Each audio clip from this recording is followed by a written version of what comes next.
What's going on, guys? Disorderly Product News presents the Cop-Arazzi. Now, this picture right here of a woman disabling a security camera by pointing it up.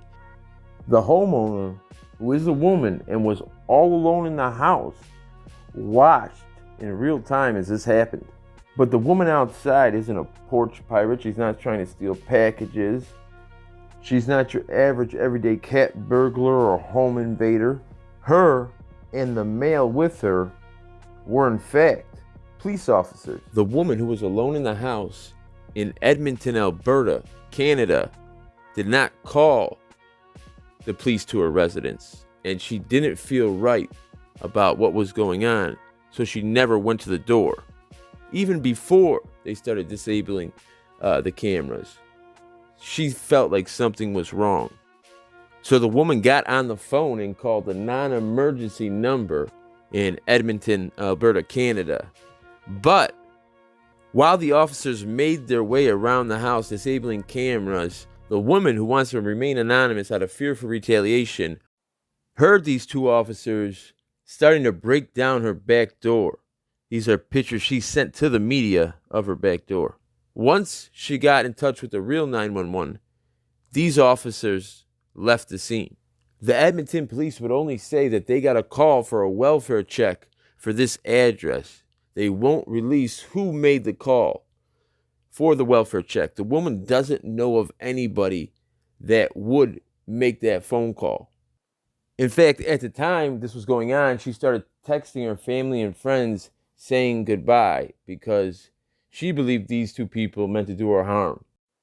Listen as she talks to the local news in Edmonton. The first one, I thought maybe it was just because she didn't want me to see her there. And then when they walked around the house and started doing the other cameras, I thought, this is it for me. But something didn't feel right, so the woman refused to open the door. I a couple people, and I said, if this happens, just remember that. Yes, and was told it was a wellness check, but they refused to tell her who exactly made the call. And they're obviously trying to make sure that there's no independent audio-video record of what they're doing, and that's obstruction of justice. And it should be investigated as a criminal offense.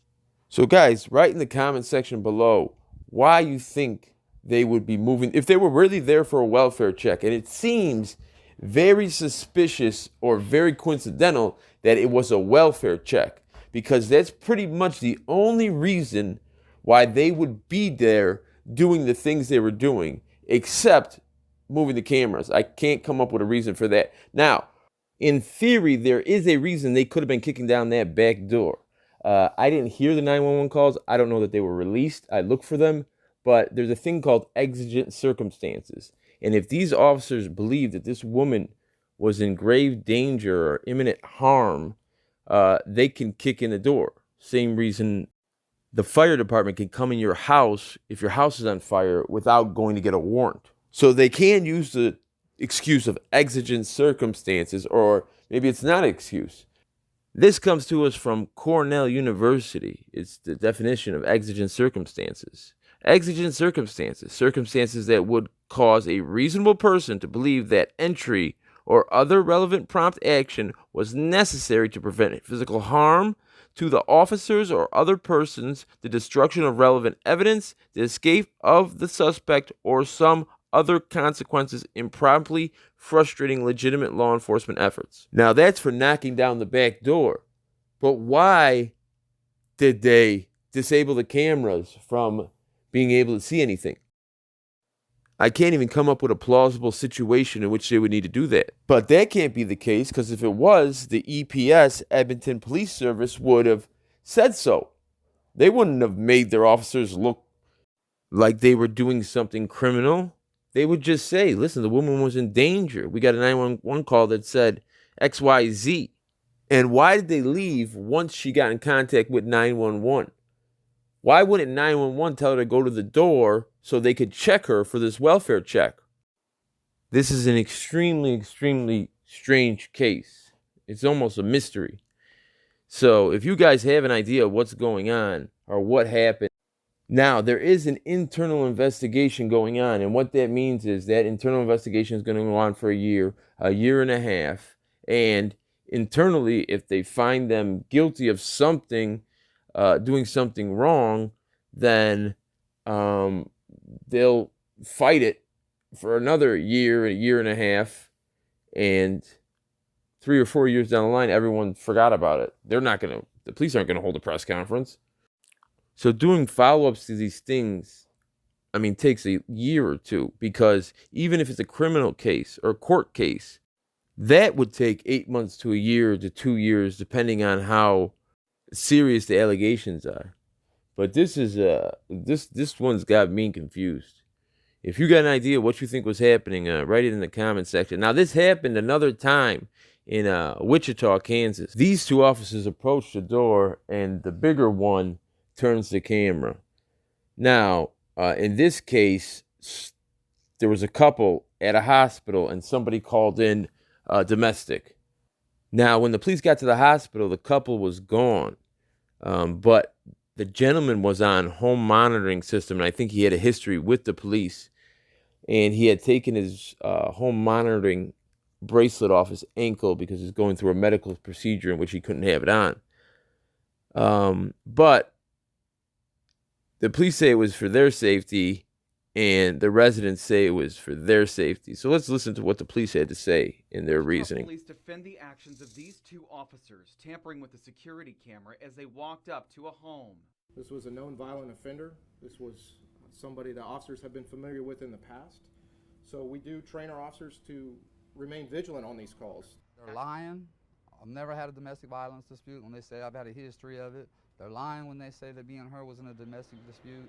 Police say the alleged fight happened Sunday night at Via Christi. They got a call from a witness and went to investigate after learning the two had left the hospital. While police said his ankle bracelet had been cut off, something Prowse wears from a prior conviction, he says it was done so he could have an MRI completed for recurring seizures. He didn't ever touch me or anything like that. There was no domestic violence. If someone under the residence wished to do us harm, all they had to do was view the camera and then target us through the wall. Now, his history does include aggravated battery and some drug crimes, but he says he's fulfilled his probation obligations ever since his sentence. So what do you think, guys? Write your opinions in the comments below, especially for the first one. That's almost like a whodunit. That's a mystery. The second one, the one in Wichita, what do you think about the police backing that behavior? I can tell you this. Domestic calls are the most dangerous calls to go on. They're scary because there's so much emotion involved, right? And the opposite of a rational decision, an intelligent decision, is an emotional decision. If you don't believe me, go to the grocery store and go grocery shopping when you're hungry. You come home with a whole bunch of Doritos and chocolate milk. So I can understand that that is a dangerous call to go on. But does he have the right to touch the guy's surveillance camera? I don't think so. I think his excuse that the guy's gonna know his whereabouts and do something to him from the other side of the wall of the door by knowing his whereabouts, that's a little bit made up. There's a lot of danger in a domestic call, but that's not it. That's a Steven Seagal movie in the early 90s. Now, the one on the left with the female in Canada, I can't figure that one out. I can't figure going to a house, turning up all the cameras and trying to kick in the back door. I would have thought they were dressed up in police uniforms, but they left as soon as 911 called, and they didn't finish the welfare check. So something's definitely askew with that one, and there's so much red tape. We won't find out. We won't find out for years, and you're gonna have to do a lot of digging to figure it out because it's an internal investigation at this point. So there you go, guys. Write your thoughts in the comments below. Police officers taking private citizens' surveillance cameras and incapacitating them by pointing them at the ceiling or the grass or whatever it is.